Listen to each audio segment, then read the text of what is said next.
নমস্কার বন্ধুরা, আমি বিকাশ। আপনারা দেখছেন তোমার আমার নিউজ। আমরা চলে এলাম আজকে আবার একটি নতুন ভিডিও নিয়ে। পরিষ্কার সিবিআইয়ের চার্জশিটে আছে এবং উইথ সাফিসিয়েন্ট এভিডেন্স যে ডেটা স্ক্যানটেকের কাছে যে স্ক্যান কপি আছে আর বানসালের কাছে যে স্ক্যান কপি, দুটো হার্ড ডিস্ক মিলে গেছে, দুটোর হ্যাশ ভ্যালু মিলে গেছে।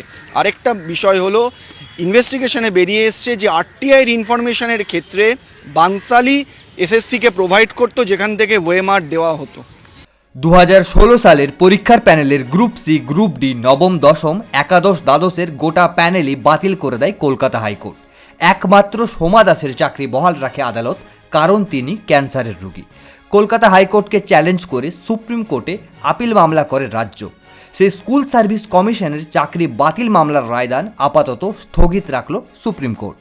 সোমবার এসএসসির 26,000 চাকরি বাতিল মামলার শুনানি ছিল প্রধান বিচারপতি সঞ্জীব খান্না ও বিচারপতি সঞ্জয় কুমারের বেঞ্চে। শুনানির সময় আদালতে জানানো হয়, যোগ্য এবং অযোগ্যদের পৃথকীকরণের কোনো নির্দিষ্ট সূত্র পাওয়া যায়নি। ফলে মামলার মূল প্রশ্ন, এই বিভাজন আদৌ সম্ভব কিনা সেটি থেকেই গেল। যেমন ধরুন সিবিআই তারা রিটেন সাবমিশনে বলেছেন টাইপিং টেস্টের মার্কস এবং ইন্টারভিউয়ের মার্কস ম্যানিপুলেশন রয়েছে। কতজনের টাইপিং টেস্টের মার্কস এবং ইন্টারভিউয়ের মার্কস ম্যানিপুলেশন রয়েছে এখনো পর্যন্ত কেউ আইডেন্টিফাই করতে পারেনি। যেমন ধরুন ভ্যাকেন্সি, যে আউট অফ দ্য ভ্যাকেন্সি অর্থাৎ যতগুলো ভ্যাকেন্সি ডিক্লেয়ার হয়েছিল তার বাইরে অ্যাপয়েন্টমেন্ট রয়েছে কিনা সেটা কিন্তু এখনো পর্যন্ত ইভেন সিবিআই যে রিটেন সাবমিশন করেছেন তারা বলছে যে এসএসসির অফিসিয়ালসরা ইভেন সাবসিকুয়েন্ট রিক্রুটমেন্ট প্রসেসে যে ভ্যাকেন্সি ইউজ হতে পারতো সেই ভ্যাকেন্সিতেও অ্যাপয়েন্টমেন্ট দিয়েছেন। সিবিআই আদালতে জানায়, ডেটা স্ক্যানটেক এবং পঙ্কজ বানসালের দেওয়া তথ্য পর্যালোচনা করে দেখা হয়েছে দুই ক্ষেত্রেই হ্যাশ ভ্যালু এক।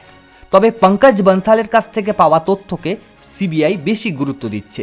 সেক্ষেত্রে বেশ কয়েকজন আইনজীবীর প্রশ্ন, এই ডেটার নির্ভরযোগ্যতা কতটা?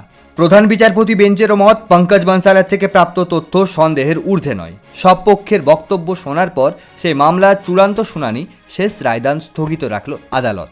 ফলে 25,753 চাকরিহীন শিক্ষক শিক্ষাকর্মীর ভাগ্য কি হবে তা এখন সুপ্রিম কোর্টের রায়ের উপরই নির্ভর করছে।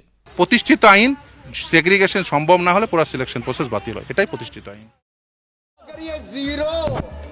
ये जीरो का रिकॉर्ड बनाने का काम किसी ने किया है तो राहुल जी के नेतृत्व में कांग्रेस पार्टी ने किया है। 3 বার দিল্লির বিধানসভা নির্বাচনে একটি আসনও জিততে পারল না কংগ্রেস। 1998 সালে দিল্লি বিধানসভা গঠনের পর টানা 15 বছর ক্ষমতায় কংগ্রেস ছিল, কিন্তু 2015, 2020 এরপর 2025 সালেও একটিও আসন পেল না তারা। এই সুযোগে লোকসভায় কংগ্রেস নেতা রাহুল গান্ধীকে কটাক্ষ করলেন বিজেপি সাংসদ অনুরাগ ঠাকুর। राहुल जी जीरो चेक कर लीजिए। সংসদে তিনি 12 লক্ষ এবং শূন্য লেখা একটি প্ল্যাকার্ড তুলে ধরে বলেন, কংগ্রেস শূন্য নিয়ে যতই চিন্তিত হোক, দেশের সাধারণ মানুষ খুশি, কারণ বাজেটে 12 লক্ষ টাকা পর্যন্ত আয়ে কর ছাড় ঘোষণা করেছে কেন্দ্রীয় সরকার। क्योंकि मिडिल क्लास के भाई और बहनों, अब आपको 12 लाख तक कोई टैक्स नहीं देना पड़ेगा, आपको टैक्स मुक्त कर दिया जाएगा। এরপর তিনি আরও বলেন, 2014, 2019 এবং 2024 সালে দিল্লির লোকসভা নির্বাচন কংগ্রেস কত আসন পেয়েছে এবং 2015, 2020, 2025 সালের বিধানসভা নির্বাচনেও তাদের ফলাফল কি। कितनी सीटें दी? 2024 के लोकसभा में कितनी सीटें दी? তারই উত্তর দেন নিজেই, প্রতিবারই শূন্য। অনুরাগ ঠাকুরের কটাক্ষ, যদি শূন্য পাওয়ার কোনো রেকর্ড থেকে থাকে তাহলে এটি কংগ্রেস। আমরা আগামীকাল আসছি আবার একটি নতুন ভিডিও নিয়ে। ততক্ষণ পর্যন্ত ভালো থাকুন, সুস্থ থাকুন।